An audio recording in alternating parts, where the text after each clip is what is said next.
Heç kim bunları sənə deməyəcək. Yaxşısı qulaq as. Əgər iş yerində səni daim səndən əvvəlki biri ilə müqayisə ediblərsə, komandada, rəhbərlikdə, qərar masasında, amma sən yeni gəlmisən, yeni baxışın var, yeni yanaşman var, eşitdiyin cümlələr isə bunlardır. Əvvəlki menecer belə edirdi. Filankəs bunu daha tez həll edirdi. O vaxtlar bu işlər daha rahat gedirdi. O bu mövzuda daha sərt idi. Onun vaxtında nəticələr fərqli idi. Və sən istəmədən başlayırsan özünü sübut eləməyə, başqasının addımlarını təkrarlamağa, üslubunu dəyişməyə. Özün də ala bilirsən ki, bu səni gücləndirmir. Əksinə yavaş-yavaş zəiflədir. Böyük birinin yerini tutmağa çalışan insan uduzur özdə 2 dəfə.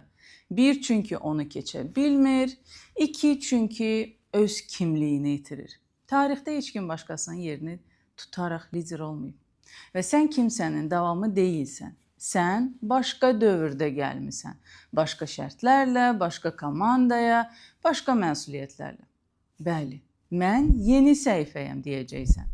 Əgər səni işdə, komandada, rəhbərlik səviyyəsində müqayisə edirlərsə, bil ki, sən artıq oyundasan.